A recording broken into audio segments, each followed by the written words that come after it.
No sé si esta semana usted se dio cuenta que estuvimos por ahí de juguetones en el WhatsApp. Por ahí llegaron como unos 100 mensajes, yo creo. Sí, memorias llenas. Pero gracias a Dios que no son videos de memes y todo eso. Qué cosa, ¿ah? No eran memes. Si usted se puso a leer, ¿de qué estábamos hablando? De la palabra. Y la intención de estar practicando y platicando en el WhatsApp es darle seguimiento, yo como su pastor, de que realmente están leyendo la palabra de Dios. Porque si usted nada más viene el domingo, se lo está comiendo el diablo, ¿sabe? Si usted nada más está escuchando el domingo la palabra de Dios, en la semana es el mismo pecador de siempre. Si usted nada más espera que con una predicación del domingo ya le vaya bien toda la semana, está completamente equivocado. Usted lo está viviendo. ¿Yo qué le digo? Usted lo vive. No le rinde el dinero, no le rinde el amor. La paz, pues ni existe. Entonces, si usted solamente está viniendo a la iglesia los domingos pensando que con eso le va a ir bien, déjeme decirle que no es cierto. La comunión del creyente tiene que ser todos los días, y por eso se me empezó a ocurrir entre esas pláticas que tenemos. Dije, pues les voy a empezar a aventar preguntas a ver si están leyendo. Y algunos se han ido sumando y unos contestan y dicen, pues puede ser esto. No es, ¿qué tal si es esto? Oye, y después me echan retos como, oiga pastor, ¿y por qué pasó esto de aquí? Le digo, no, ese es otro tema, ese luego lo abordamos. Sigámonos por aquí. Y entonces, yo quiero reconocer, no va a ser siempre, pero usted se arriesga si juega o no juega. Yo quiero reconocer a la hermana Isa. ¿Dónde está la hermana Isa? Venga para acá. Yo les dije, a ellos que participaron, les voy a regalar una Biblia para que puedan evangelizar. Y esa es una para que usted siga animándose, siga leyendo, y usted participe también en la semana. Denle un aplauso con otras preguntas, ¿no? ¿Dónde está Ricky? Ricky. Ahí viene, Ricky, rápido. Su Biblia por haber participado en las encuestas de esta semana. Ese es Ricky. ¿Y qué cree? Creo que Teresita no vino, ¿ah? Se la perdió. La Biblia solo se entrega una vez el domingo. Se perdió el premio, Teresita, ¿no? Pero bueno, aquí estaba, yo cumplí con mi promesa, usted es testigo. Si quiere participar, pues a lo mejor el próximo domingo la puedo entregar, quién sabe. Pero fíjese, esas pláticas son edificantes en el WhatsApp. Y esas pláticas que hemos estado haciendo son para que usted pueda ver de un lado distinto y aplicado lo que es la palabra de Dios en la vida del hombre, en la vida del creyente. Ahorita lo veíamos en los matrimonios. Tenemos ideas preformadas en nuestra vida que no nos están funcionando. No, es que mi mamá me dijo que me casara y que tenía que soportar toda la vida el matrimonio así, de viejo gordo feo peludo. Pero yo ya no lo soporto, yo ya no lo aguanto, yo ya no esto, yo ya no aquello. Bueno, pues entonces véngase el domingo a las 9 de la mañana. Haga un esfuerzo por venir a aprender a ver qué es lo que Dios quiere para su vida. Y a ver, en una de esas se le compone el matrimonio. Pero pues en la mañana ya está más lleno, déjeme decirle. Se está poniendo bastante interesante las pláticas y se la están perdiendo. El santuario cada vez ya está más lleno y ojalá usted se anime a venir el próximo domingo a seguir escuchando y compartiendo. No destruimos, construimos con la palabra de Dios sobre los matrimonios. ¿Por qué es esto? ¿Por qué estamos propiciando este aprendizaje virtual? Usted sabe que yo estoy viviendo de lunes a viernes fuera del estado. Y ese es mi modo de poder estar en contacto con ustedes. Y mi intención es que usted tenga conocimiento adicional de lo que la palabra de Dios nos quiere y nos puede enseñar. Para la gente que no tiene la oportunidad de leerla, o que apenas está viendo eso, para ellos es una novedad. Para ellos es una noticia. ¿Qué es una noticia? Es algo que te sorprende. Es algo que no conocías, pero que está sucediendo. Entonces, cuando tú ves eso, es una novedad, es algo asombroso, es algo novedoso. Ese es el concepto de noticia. Hay eventos que en su momento, no sé si para ustedes lo han sido, que yo creo que sí, solo que luego los dejamos de ver. Hay noticias, hay eventos que fueron impactantes en nuestra vida. No sé si le ha pasado. A lo largo de nuestra historia han tenido un impacto trascendental. ¿Qué es esto? Que cuando llega un evento es tan trascendente, es tan importante, es tan grande, que no puedes seguir por ese mismo rumbo. Te cambia la historia. Y te vas y tomas una decisión distinta. ¿Por qué? Por un solo evento, por una noticia. Situaciones que han sido tan grandes o tan importantes como para cambiar el rumbo de una familia, de una comunidad, de una sociedad, de un país o incluso de toda la raza humana. Ha habido noticias a lo largo de nuestra historia que han hecho que nosotros no seamos los mismos, que han hecho que las personas se vean de un modo diferente. Yo recuerdo muy claramente un 8 de enero del 2001. No fue porque no fui a trabajar, porque no fui. Y no me pregunte por qué no fui, porque sí tenía que haber ido, pero no fui. Entonces nos despertamos tarde, mi esposa y yo, y estábamos ahí arrumaqueados, ¿verdad? Chiquita. Estamos ahí. Véngase, mija. Listo todo lo que quiso. Tenía 21 años yo, ¿no? En el 2001, 21. Yo voy con el año. Este año cumplo 39. Y prendimos la televisión y estábamos viendo ahí las noticias, no me acuerdo ni quién era. Y de repente se pasa se pone en cadena nacional o las noticias se encadenan y empiezan a pasar las Torres Gemelas. Y ¡pum! Se impacta el primer avión en la torre. Y todos así, ¿eh? Fue en septiembre. ¿Fue en septiembre? ¿No fue en enero? Ah, sí, cierto, ¿ah? Es que ese fue otro día que yo no fui a trabajar. Sí, cierto, es el 11 de septiembre. Ese es el efecto de las drogas en la vida del hombre. Sí, cierto, fue el 11 de septiembre de 2001. Pero bueno, el chiste es que era eso, ¿no? Estábamos así, nos quedamos tiesos. ¿Será en serio? ¿O es broma? ¿O será un montaje? No, que quién sabe qué. Y se veía cómo se quemaba y todo eso. Y de repente, ¡pum!, la otra. Si usted recuerda, a partir de ese 11 de septiembre, el mundo no es el mismo. La seguridad para Estados Unidos se apretó. La seguridad contra todos la gente, los musulmanes, se intensificó. Si de por sí ya estaba, se intensificó hacia ellos, y eso hizo segregación hacia ellos, segregación hacia las demás naciones. Y nosotros, como gente civiles, hemos estado en medio de esas guerras que se han creado a partir de la diferencia entre dos países, o entre dos razas, o entre dos culturas diferentes. ¿Por qué? No sabemos la verdad, pero ese día 11 de septiembre la historia de la humanidad cambió. Pero también, no sé si usted recuerda el 2 de octubre de 1968. A lo mejor los más jóvenes no, pero hoy todavía se llega a decir 2 de octubre, no se olvida. Y hay jóvenes que no conocen esta historia, pero el 2 de octubre de 1968 la comunidad estudiantil se rebelaba ante el gobierno mexicano e hicieron protestas.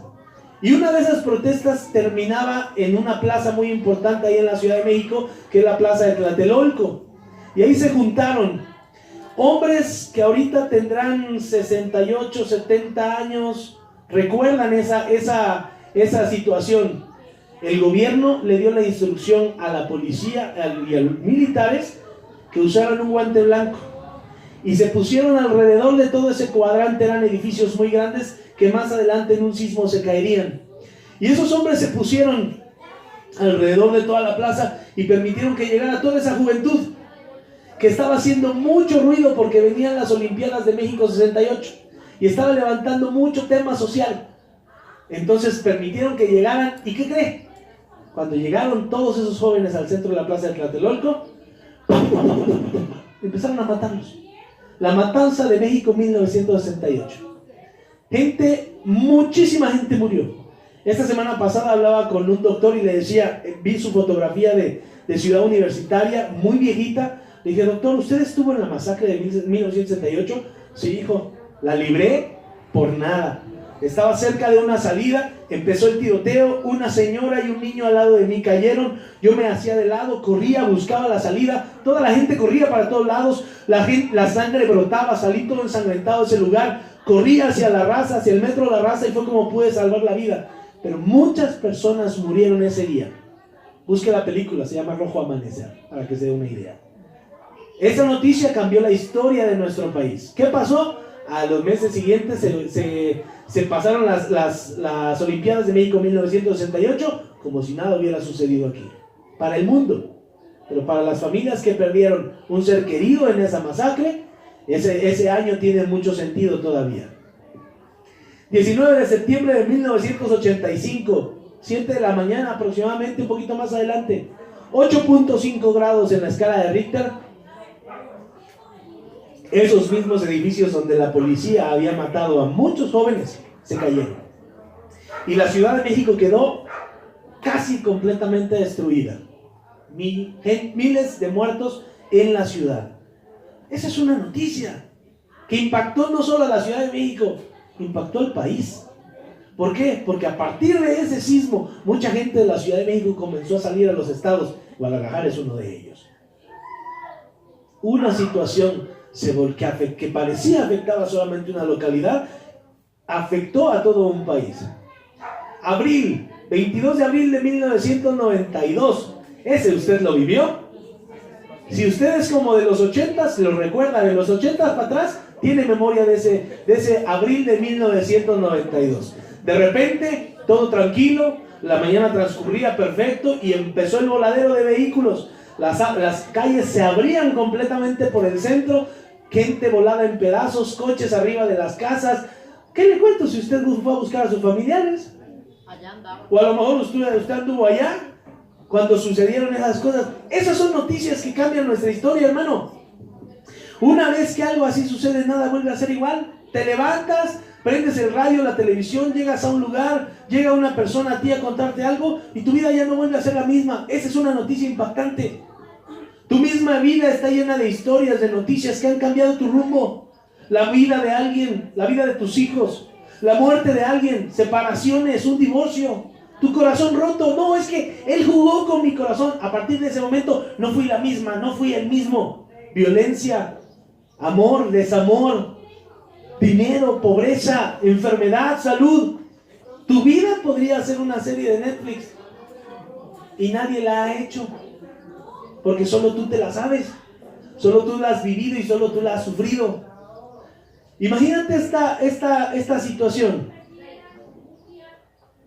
Mucha gente como tú, viviendo hace miles de años y escuchando que un hombre había estado caminando por esa ciudad, sanando, haciendo milagros, compartiendo fe, compartiendo alegría, perdonando a la gente ladrona, perdonando a la gente mentirosa, perdonando a la gente ratera, caminando con hombres que tendrían que estar en la cárcel, pero que él los agarraba y les decía: ven y sígueme, te voy a hacer pescador de hombres, te voy a hacer alguien diferente. Y esos hombres que la gente conocía como gente no muy buena para ellos, andaban detrás de este hombre. Fíjense, ya hasta le están hablando ahí por teléfono.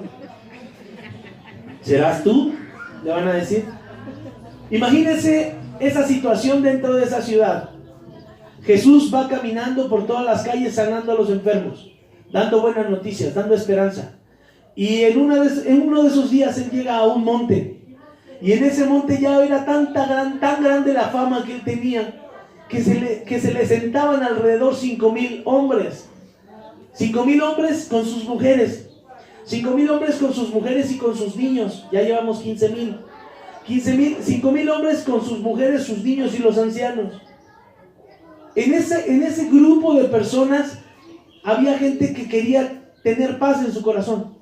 Había gente que quería que les cambiara el rumbo, las palabras de Jesús. Cuando él los vio, se dio cuenta de lo que ellos estaban buscando.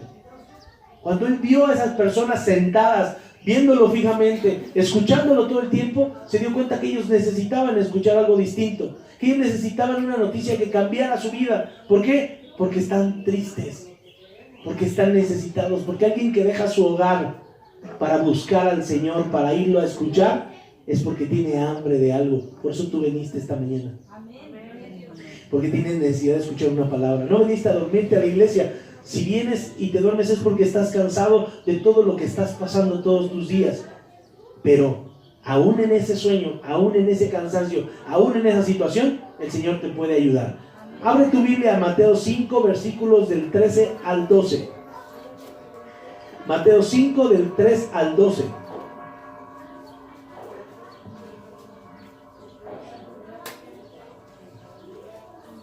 ¿Sí vio cómo se llama el mensaje? Regrésamela. La razón del evangelio. la razón del Evangelio. Mateo 5 del 3 al 12. Póngase de pie, sirve que se me despabila. Mateo 5 del 3 al 12. Y leemos alternadamente. No pierda esa imagen. Jesús está en el monte. Alrededor de él están 5,000 hombres con 5,000 mujeres y con muchos ancianos y muchos niños están alrededor de él. No pierda esa imagen.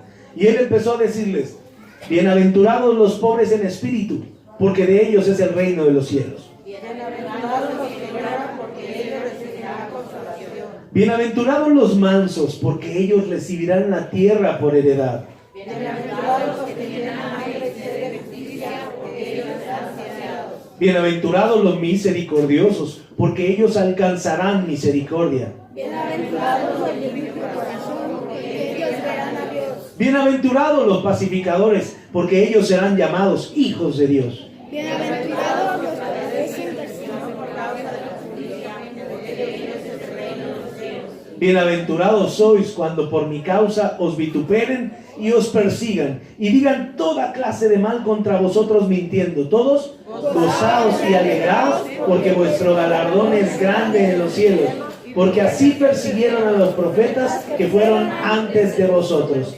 Amén. Tome su lugar. Imagínense esa escena. Gente necesitada, gente hambrienta de una respuesta. Y Jesús les empieza a decir: felices los pobres en espíritu. Eso significa bienaventurado. Feliz. Gozoso. Felices los pobres en espíritu, porque de ellos es el reino de los cielos. Ah, ya vas a empezar. O sea que sufrir en este mundo me va a dar bendiciones en el cielo, pero yo no quiero sufrir aquí. Pero él dijo: felices los pobres en espíritu, de ellos es el reino de los cielos. Hermano, Jesús se dio cuenta que detrás de él venían todo tipo de personas. Venían religiosos, venían altaneros, egoístas, injustos, gente que solo buscaba lo suyo, gente dura con los demás, gente conflictiva, gente resentida, lastimada, que era culpable pero que también se hacía inocente, y así muchos más. Borrachos, drogadictos, prostitutas. Por eso Jesús, en vez de decirles: pobrecitos, mis chiquitos, mira nada más, están bien lastimados, ¿ah? ¿Qué te hicieron? ¿Qué te hicieron, hijo? A ver, cuéntame tu historia. A ver, venga, se le voy a arreglar el problema. No, él se dio cuenta de toda esa situación y les empezó a decir: felices los pobres en espíritu, de ellos es el reino de los cielos. Y los pobres en espíritu, aquellos que no tenían fe, decían: wow, hay una esperanza, si la puedo hacer. Felices los que lloran, ellos recibirán consolación. Las mujeres que sufrían porque eran oprimidas por sus hombres, porque los hijos no los respetaban, porque el dinero no les alcanzaba, porque les daban 100 pesos para toda la semana y todavía les pedían cambio porque tenían que pagar la luz. Y quiero mi carnita bien hecha, con chilito y tortilla, con 100 baros. Ellas lloraban y el Señor les dice: bienaventurados los que lloran, ellos van a ser consolados en su momento. Por eso Jesús les habla directamente, no de sus problemas, porque lo más fácil es ponerte a lamentarte: ay, chiquito, la estás pasando mal, ven, llora aquí, te va a seguir yendo igual, llora, ven, tú lloras, desahógate. No, Él les empezó a dar las promesas, Él les empezó a dar noticias. ¿Quién en su situación, quién en su problemática se pone a pensar: ah, Dios me va a dar la salida? Esta enfermedad es para que Dios vea la fe que ahora hay en mí. ¿No es cierto? En medio de los problemas, lo menos que hacemos nosotros es alegrarnos. Te sumes. Te haces el: ay, pobrecito de mí, te condueles de ti mismo. Pero Jesús no nos trata así. Jesús nos cambia el panorama y nos dice: hay una felicidad para aquellos que aman a Dios. Hay un amor distinto para aquellos que creen en Dios. Hay una vida y una esperanza distinta para aquellos que creen en la palabra de Dios. Pero por eso dice: bienaventurados los pobres en espíritu, porque de ellos es el reino de los cielos. Bienaventurados los que lloran, bienaventurados los mansos, bienaventurados los que tienen hambre y sed de justicia, bienaventurados los misericordiosos, bienaventurados los de limpio corazón. Pero ¿a quién les estaba hablando? Porque Él los veía así. Porque Él los veía como con amor. Porque Él les hablaba como si ellos fueran personas distintas y enfrente de ellos había pura gente problemada. Pura gente que a lo mejor, como así a veces tú te has sentido, yo no valgo la pena como para que Dios me hable. Mi situación, ¿qué le va a andar importando a Dios? ¿Yo qué? Dios hizo todo eso para el pastor, para la hermana Pau, para la hermana esta, para la hermana aquella, porque ellos sí se ven que están bendecidos. ¿A mí qué? A mí Dios ni me pela. ¿Yo qué voy a andar así sintiéndome dichoso y bendecido? Y esa es pura mentira. Pero Jesucristo en ese momento estaba viendo en las personas que estaban alrededor de ellos a futuros profetas, a futuros maestros, a futuros evangelistas, a gente que iba a compartir la palabra de Dios por todas las naciones. Él no quería a todos, Él quería a aquellos que estuvieran convencidos de que le iban a servir a Él con todo su corazón, por agradecimiento. Dios nos ve así. Dios no ve en nosotros la imagen que nosotros tenemos de nosotros mismos. Por eso en la semana les decía, ¿qué vieron de Aarón? Dios le reveló a Moisés que Aarón iba a ser el sacerdote. Y mientras le estaba dando esa visión, Aarón estaba haciendo el becerro para el pueblo, para que el pueblo adorara. Eso no hizo que Dios cambiara sus planes para Aarón. En Levítico 16 Él lo instala como sacerdote. Y ya había pecado. Entonces Dios no te desecha a ti por tu pecado. Dios no te desecha a ti por lo que tú eres, por cómo vienes el día de hoy, por lo que te hicieron, por lo que tú hiciste. Dios no te desecha. Tú eres la creación más hermosa de Dios. Él puso su imagen en ti. ¿Cómo te va a desechar? El que se desecha eres tú. Con tus actos, con tu forma de ser, con tu forma de hablar, con tu forma de rechazar a Dios, porque todos estos estaban ahí por voluntad. Nadie lo llevaron a fuerza. Así como a ti, nadie te trajo a fuerza. Y a veces le haces caso a Dios y a veces no le haces caso a Dios. ¿Por qué? Pues porque no te da la gana. Pero Dios no deja de ver en ti el propósito que Él puso, que es tener comunión contigo. Los dones, los talentos los irás desarrollando después. Pero Dios en ti puso algo y por eso está interesado en buscarte. Por eso Jesucristo les hablaba de un modo distinto. Decía, tú estás metido en tu problema, pero yo te estoy viendo de otro modo. Yo te estoy viendo en el cielo. Porque ese cielo es tuyo, porque has estado, porque eres pobre en espíritu. Tú vas a recibir consolación porque hoy estás llorando. Y todas estas promesas, todas estas palabras, el pueblo las estaba escuchando. El pueblo estaba recapitulando y pensando y meditando. ¿Será que yo merezco tener una nueva vida? ¿Será que yo merezco ser el heredero del reino de los cielos? ¿Será que yo merezco ser consolado? ¿Será que yo merezco tener una herencia por tierra? ¿Será que yo soy injusto y que hoy yo necesito ser saciado?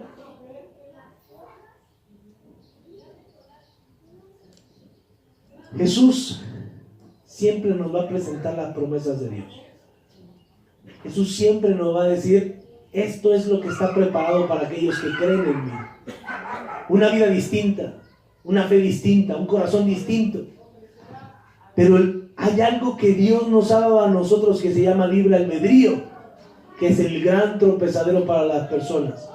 Y ese libre albedrío es el que nos permite decir si creo o no creo en estas noticias. Si acepto o no acepto estas noticias. Si creo o no creo que Jesucristo ha venido a presentarnos un evangelio celestial. ¿Qué es el evangelio? Es la pregunta de esta mañana. ¿Qué es ese evangelio que Jesucristo vino a cumplir? Porque Él dijo, el reino de los cielos se ha acercado. Y cuando Él se presentó, dice la palabra de Dios, que Él empezó a predicar el evangelio del reino. Pero evangelio, ¿qué significa? Vamos a poner el significado de la palabra evangelio. Evangelio viene de la palabra griega evangelión, que significa buenas noticias. Y esta palabra aparece 77 veces en el Nuevo Testamento. Evangelio es una palabra que constantemente te vas a encontrar. De hecho, ¿cómo nos dicen a nosotros? ¿Cómo? Evangelistas, evangélicos. ¿Por qué? Porque nosotros compartimos estas noticias. Nosotros compartimos el evangelio. ¿Qué es el evangelio? En resumen, es el mensaje universal de la gracia salvadora de Dios. ¿Mediante qué? La fe. ¿Qué significa mediante? Por medio, a través, el canal, el camino. Este evangelio sin Jesucristo no es viable. Porque es necesario que aquel que se crea que le hay. Porque el paso para poder acercarnos y aceptar todas las promesas del evangelio son y serán siempre a través de Jesucristo. Porque la Biblia dice que no hay ningún otro nombre dado a los hombres en que podamos ser salvos, sino en el del Hijo de Dios. Y esto descarta cualquier otro ídolo que nosotros nos podamos hacer, incluidos tus hijos, tu viejo, el dinero, el sexo, el rock and roll, las drogas, todo. Jesucristo es el medio por el cual nuestra fe se desarrolla y podemos aceptar las noticias que Dios nos da. Si tú no crees que Jesucristo es el Hijo de Dios, si tú no crees que Él vino, se encarnó, se hizo hombre, hizo su ministerio, murió en una cruz, resucitó, ascendió al cielo, difícilmente tú tienes la fe suficiente para creer que un día tú vivirás en el reino de los cielos. Difícilmente tendrás la fe para saber que vas a ser consolado porque un día lloraste, que recibirás una herencia, que tendrás justicia, que serías saciado, que verías a Dios. Difícilmente lo vas a creer.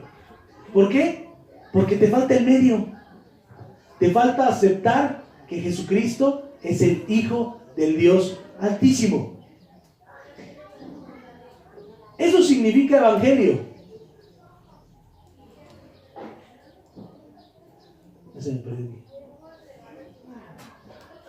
Eso significa el evangelio. Pero el concepto que la Biblia tiene del evangelio es muy interesante. Fíjate lo que dice la Biblia en Mateo 4, versículo 23. El evangelio son las buenas noticias, acabamos de decir ahorita. Mateo 4, 23 dice que Jesús recorrió en Galilea enseñando en las sinagogas, predicando ¿qué? El evangelio del reino, pero también mientras Él enseñaba y mientras Él predicaba, Él hacía algo más. ¿Qué hacía? Toda enfermedad y toda dolencia. Hermano, el evangelio no solamente son buenas noticias y son promesas. El evangelio también es sanidad. Escuchar las buenas noticias para un creyente debe ser esto: sanidad. Y lo hablábamos hace rato en el matrimonio, y usted lo ha estado experimentando en su vida y en su relación con las demás personas. Cuando tú escuchas la palabra de Dios y la crees y aceptas que Jesucristo es el Hijo de Dios, que vino, su muerte, su resurrección y todo eso, tú vas a poder empezar a sanar internamente. Y también Dios sana externamente. Porque hemos visto milagros y esos tú no los puedes negar. Hemos visto milagros de sanidad, pero hemos visto milagros de sanidad externa y no de sanidad interna.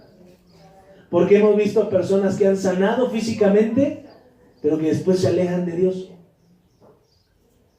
¿Y entonces de qué sirvió el milagro? Si no honraste al que te sanó. Eso sirve para maldición y para tropezadero de muchas personas, pero también sirve para bendición y testimonio de otros más, porque por ese milagro muchas personas pueden glorificar el nombre de Dios. Pero ve cómo el evangelio no solamente son promesas y es noticia, sino también es sanidad para todas las personas que creen. Quitó toda enfermedad y quitó toda dolencia en el pueblo. Por eso Jesús recorría muchas ciudades. Por eso a Jesús lo seguía mucha gente, porque le veían su poder. Tú no vas a seguir a alguien malo, o bueno, lo vas a seguir a menos de que tengas un beneficio, o al menos eso parece, ¿no? A veces estamos dispuestos a seguir a las personas, a veces aunque sean malas. ¿Por qué? Pues porque nos avientan las obras de algo, sobras de dinero, sobras de tiempo, sobras de medio amor. Pero a Jesús la gente lo seguía porque veían cómo Él sanaba las enfermedades, porque veían el amor que les compartía a las personas, porque les proveía no solamente de buenas noticias y de promesas. Andaba con ellos y Él les alimentaba físicamente también. Oye, Señor, ya vamos a correrlos porque como que ya hace hambre. Y Él les decía, no, vamos a darles de comer. Pero no tenemos para darles de comer. ¿Y a ustedes quién les preguntó? ¿Qué tienes en la mano? Pues nomás esto, unos pescaditos y unos panes. Tú espérame, Señor, tú siempre me oyes. Sale, multiplíquenlo, repártanle bola de bandidos de poca fe. A veces el creyente es el que menos fe tiene en que Dios va a obrar. ¡Qué tristeza! ¿Y sabe dónde lo demostramos? En nuestra propia vida. Porque hay gente, las prostitutas, los borrachos, los maledicientes, que están más cerca que nosotros. La Biblia lo dice. Porque ellos cuando se arrepienten de todo corazón y creen que Dios sí tiene poder para cambiar y sanar toda la enfermedad. Por eso la gente iba detrás de Él. Por eso estamos aquí tú y yo, no estamos de gratis. La Biblia dice que hay un requisito para recibir estas noticias. La Biblia dice que hay un requisito para poder aceptar todas estas promesas de Dios. En Hebreos 11:6 usted la va a encontrar. ¿Qué dice? Léale duro. Pero si fe es posible agradar a Dios, porque es necesario que el que se acerca a Dios crea que le hay y que es galardonador de los que buscan. Aunque le dé pena. Sin fe es imposible agradar a Dios. Imposible. ¿Qué es la fe? Es la certeza de lo que se espera, la convicción de lo que no se ve. ¿Cómo la obtenemos, hermano? Pero ¿cómo voy a tener convicción de algo que no veo? Yo soy alguien que yo creo en lo que veo. Pues por eso está como está, hermano. Ha creído muchos años en que su marido va a cambiar. No ha cambiado. Ha creído en que su dinero guardado en el banco le va a durar. No le rinde. Ha creído que su salud siempre será eterna, que su juventud le va a durar toda la vida. Yo le aseguro que no va a ser así. Usted se va a acordar de mí un día de estos. El doctor se lo va a recordar. Le va a decir, esos años en los que tú asegurabas no necesitar de Dios, se te han terminado. Y la enfermedad te va a acercar a Dios. ¡Qué irónico! Sin fe es imposible agradar a Dios. ¿Qué dice ahí subrayado? Es que necesario. No es negociable. Es necesario que, porque es necesario que el que se acerca a Dios crea que le hay. Crea que le hay. Necesitas tener fe, lo que decía hace unos momentos, para creer que vas a ser feliz en medio de las pruebas.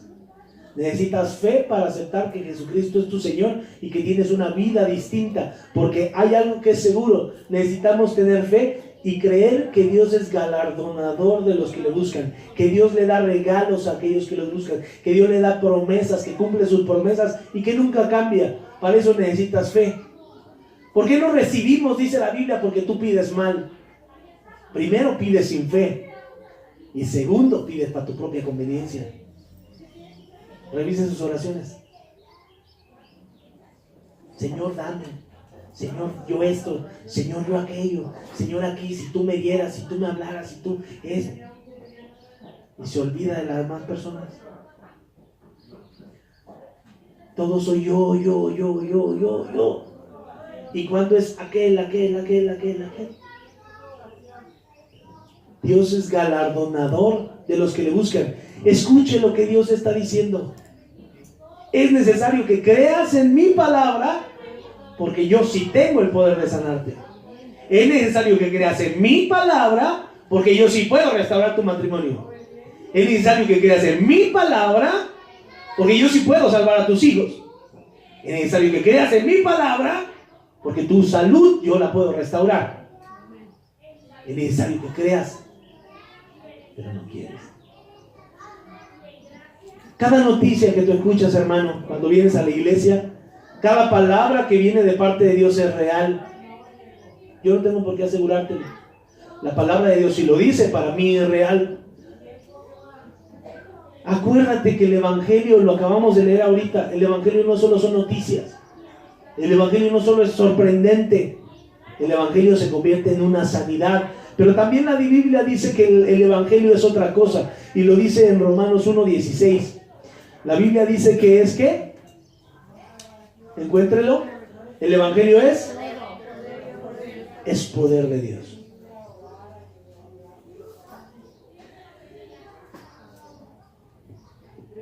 ¿Usted vive derrotado? sin ganas, triste. ¿Por qué cree? Porque le falta poder, le falta autoridad, le falta jerarquía.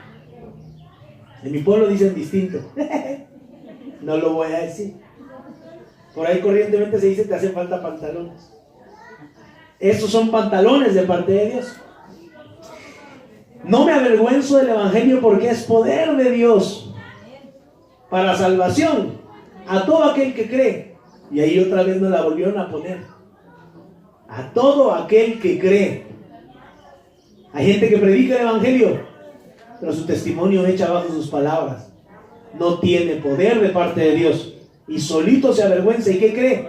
No solamente se avergüenza él mismo, avergüenza al Señor y acarrea condenación para él mismo. Pero la Biblia dice: no me avergüenzo del evangelio, porque es poder de Dios para mí. Un creyente levanta su frente siempre en alto, aunque esté en problemas, aunque esté en deudas, aunque esté en persecución. ¿Por qué? Porque el Señor, el poder de Dios está dentro de mí. Si Él está conmigo, ¿quién va a poder contra mí? Ni lo alto, ni lo profundo, ni lo ancho, ni lo angosto, ni las potestades, ni principados me pueden separar del amor de Dios. ¿Por qué? Porque ese poder habita en mí. Necesitamos fe para poder ser salvos. Necesitamos fe para vivir el evangelio. Necesitamos fe para aceptar el evangelio. Necesitamos fe para saber que ese evangelio nos va a sanar. Fe para vivir ese evangelio todos los días. ¿Por qué? Porque no me avergüenzo de él. Porque ese evangelio me ha dado la vida nueva. Este evangelio me ha dado poder para salvación, como dice ahí. Es poder de Dios para salvación a todo aquel que cree. A todo aquel que cree. No vea a los demás, véase usted mismo y dígame: ¿estoy viviendo con poder? ¿Hay poder de Dios en mi vida? ¿Sí o no? Y haga una introspección. Por eso Jesús le dijo a todos los que les escuchaban: no te preocupes si estás pobre en el espíritu. No te preocupes si estás llorando. No te preocupes si eres un hombre manso y crees que hay injusticia. No te preocupes si tienes hambre y tienes sed de justicia, porque tú serás saciado. No te preocupes si eres misericordioso con la gente y nadie te pela, te maltratan, tú recibirás misericordia. No te preocupes si eres de limpio corazón y la gente no lo alcanza a ver. La ventaja es que tú vas a ver a Dios. No te preocupes si tú eres un pacificador y la gente no quiere paz en medio de la sociedad. ¿Sabes qué? Tú serás llamado hijo de Dios. No te preocupes si padeces persecución por causa de la justicia, por causa de predicar la palabra de Dios. ¿Sabes qué? Es tuyo el reino de los cielos. No te preocupes si por mi causa, por mi nombre, por el nombre de Jesucristo, por el evangelio te vituperen, hablen mal de ti, te persigan, digan toda clase de mal contra ti mintiendo, porque solamente así pueden atacar a los hijos de Dios, mintiendo, levantando falsos. Pero tú mantente firme. ¿Por qué? Porque te debes de gozar, te debes de alegrar, porque tu galardón es grande. Así persiguieron a los antiguos profetas. El creyente acepta el evangelio, acepta esas noticias por fe, no esperando nada, como dice la fe. Es pues la fe, la certeza de lo que se espera, la convicción de lo que no se ve. ¿Por qué vives así? ¿Qué te dan ahí? ¿Por qué estás metido ahí todo el día? Porque Dios me ha dado todo ahí. Pero si estás igual, pues pareciera para ti, pero para mí no. Hoy vivo distinto. Hoy sí tengo alegría, hoy sí tengo paz, hoy sí me puedo gozar. Hoy puedo cantar, hoy puedo llorar hasta por mis propias frustraciones. Pero sé que Dios las tiene en sus manos. ¿Por qué? Porque tengo poder de Dios en mi vida. Eso es el poder de Dios. El saber que aunque hoy las cosas parezcan malas, hay promesas. Que seremos consolados, que seremos herederos, que tendremos misericordia, que veremos a Dios, que somos hijos de Dios. Esa es la fe y la esperanza a la que hemos sido llamados, hermano. ¿Qué es el evangelio? Es la vida, es la muerte, es la resurrección, es la ascensión de Jesucristo al cielo. Ese es el evangelio. Esas son las buenas noticias. Y en medio, la sanidad, el poder, la fe, la certidumbre, para poder tener una vida como Dios la planeó para nosotros. Esa es la razón del Evangelio, hermano. Ese es el propósito que Dios ve en ti. Dios en ti no ve al ladrón que está sentado ahí enfrente de Jesucristo. Dios no ve al borracho, lo que te decía al principio. Él está viendo al hombre que le va a servir detrás de eso. Él está viendo a la creación hermosa que Él cuidó desde la fundación del mundo. Porque si tú llegaste a este mundo, déjame decirte que ese fue el propósito de Dios. Así haya sido fruto de una violación, así haya sido fruto de una noche loca, una noche de copas, de lo que haya sido, que se me chispoteó, que yo no te quería, que no importa. Ese fue el medio por el cual tú llegaste a este mundo, y la palabra dice que Dios te había visto desde antes de la fundación del mundo. Esa es otra buena noticia. Tú no eres una casualidad. Tú eres una propiciación de la voluntad de Dios. Dios dijo, va a venir a este mundo y va a venir a este mundo. Y aquí estás. Lo que tú vas a hacer es decidir si vives un estilo de vida evangélico que honre y que ame a Dios, o si no. Así de sencillo. El estilo de vida evangélico cumple el propósito de Dios. Y te voy a decir eso, no es una doctrina loca que me acabo de sacar de la cabeza. No te la voy a decir por qué. Un estilo de vida evangélico significa que tenemos que predicar el evangelio a todas las personas. ¿Para qué? Primero para que sanen. Primero conozcan al Hijo de Dios. Su vida, su muerte, su resurrección y su ascensión. Que lo conozcan. Que sepan lo que Él hizo. Que sepan que Él murió en la cruz por todo el mundo. No por los buenos ni por los malos. Por todo el mundo. La gente necesita tener esa noticia, ese evangelio. Tenemos que empoderar a las personas como ahora nosotros estamos empoderados. Decirles, no puedes seguir viviendo esa miseria de vida. Presentarles las buenas noticias y que ellos, a través del Espíritu Santo, que Dios haga su obra y que ellos puedan salir de esa miseria en la que están viviendo. ¿Sabe por qué? Porque usted ya pasó por ahí. Por eso el estilo de vida para el cristiano no es una opción. Cuando usted viene y me dice, pastor, yo soy cristiano de cuna evangélica. Ah, qué bueno, gloria a Dios. ¿Sabe qué? Yo no digo nada. Yo me quedo callado. Y aguanto firme y fiel. ¿Sabe para qué?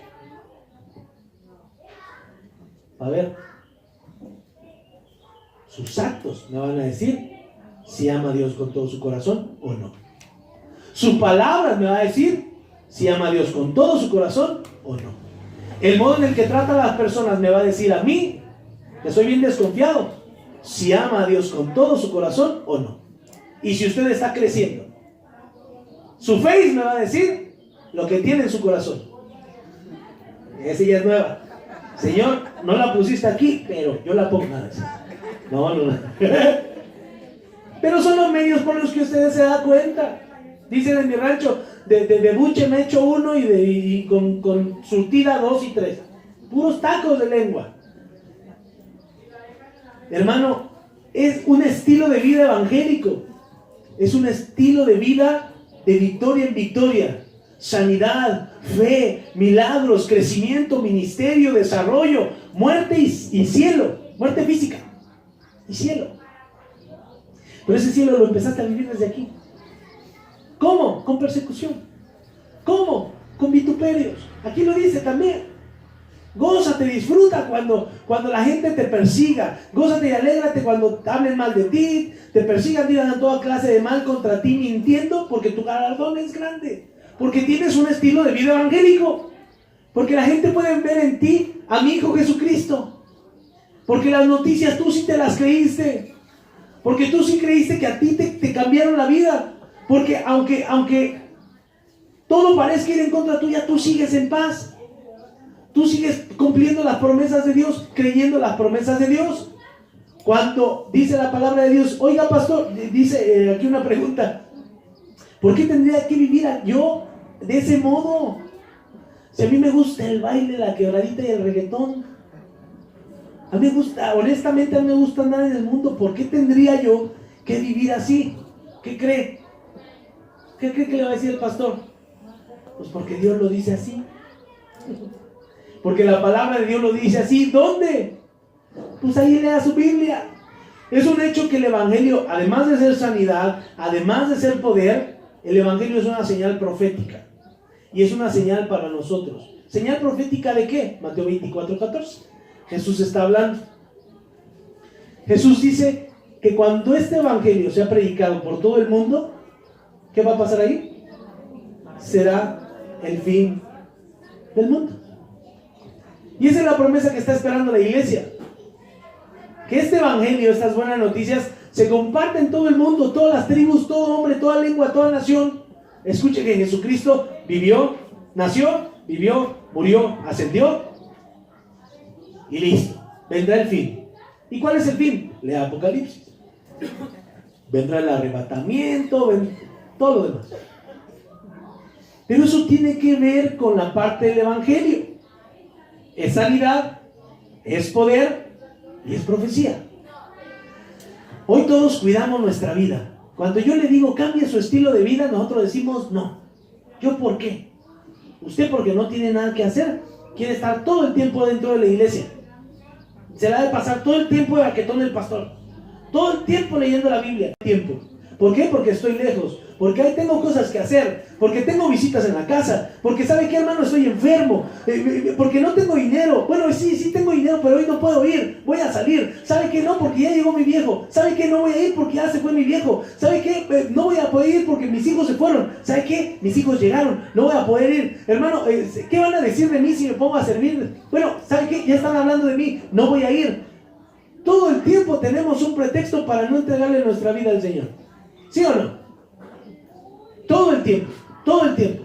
Pero siempre estamos preocupados por cuidar nuestra vida. ¿Se ha puesto a pensar honestamente qué está haciendo usted con su vida? ¿La está cuidando? La Biblia dice que no. Que el que quiere vivir la vida en este mundo se convierte en enemigo de Dios. Búsquenlo en su Biblia. Y Marcos 8:35, Jesucristo dice, todo el que quiere salvar su vida, la perderá. Todo el que pierda su vida por causa de mí y del Evangelio, la salvará. ¿Qué cree? Su concepto de salvar su vida y de vivir la vida como usted quiere, está en contra de usted mismo. No, es que a mí el pastor no me va a decir cómo tengo que vivir. ¿Está loco ese señor? Se ponga a hacer algo distinto. La Biblia dice que tenemos que dar testimonio de nosotros. Y Jesús dijo, ¿quieres salvar tu vida? Piérdela. Pero piérdela por causa de mí y por causa del Evangelio. Y ahí, en vez de perderla, la vas a ganar. Ganarás un matrimonio distinto. Ganarás una fe distinta, paz distinta, una sanidad completa, una sanidad espiritual, sanidad mental, amor, gozo, paz. El fruto del Espíritu será una realidad contigo. Eso significa vivir el Evangelio. Pero también el Evangelio significa vivir en contienda. Ya lo vieron. El último versículo de lo que leíamos hace un momento, de Mateo 5, versículo 12. Vivir el Evangelio y entregar la vida por Jesucristo significa que vamos a tener que ser humildes. Significa que vamos a tener que ser obedientes. Mateo 5, 12. Vamos a tener que ser obedientes. ¿Para qué? Para agradar a Dios. No importando que en el camino hablen mal de nosotros. No importando que en el camino te vaya mal. ¿Por qué? Porque tu vida está entregada al Señor. Esas son noticias. Jesús dijo en Lucas 20:38 que Dios es Dios de vivos, no es un Dios de muertos. Y tú estás vivo físicamente, pero ¿podrías decirme si estás vivo espiritualmente? Esa sería la pregunta interesante. ¿Espiritualmente estás vivo? ¿Cómo lo voy a saber, pastor? Pregúntale a Dios. Te lo acaba de decir. ¿Cómo estás viviendo tu vida? Nada más dale una vueltita a tus hijos, tus finanzas, tu corazón, tus pensamientos y contéstate, ¿estoy vivo? ¿Esto es vida? Jesús dijo, Dios no es Dios de muertos, es Dios de vivos. Para Él, todos viven. Todos podemos ser sus hijos, pero no todos queremos ser sus hijos. Eso es algo completamente distinto. Conclusión. ¿Cuál es el propósito de todo este mensaje? ¿Cuál es la razón del Evangelio?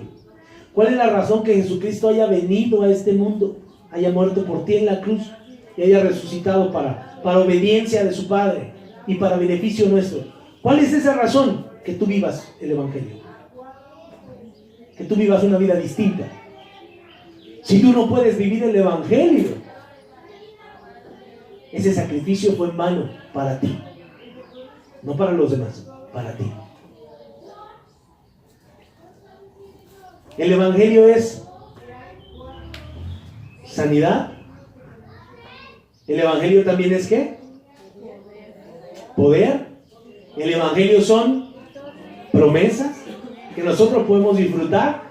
Y el Evangelio es una prueba constante. Pero lo más importante, el Evangelio es un estilo de vida. Si te dices cristiano, tendrías que vivir así, creyendo, buscando la sanidad, aceptando las promesas de Dios, aceptando las pruebas que también vienen con ello, no rajándote cuando las cosas se ponen difíciles. Esa es la conclusión, y eso es el Evangelio de nuestro Señor para nuestra vida. ¿Vivirás el Evangelio a partir de hoy? ¿O será un domingo más en tu vida? Esa es la pregunta final. ¿Te decidirás a vivir el Evangelio? ¿O te va a entrar por aquí y te va a salir por acá? Créeme.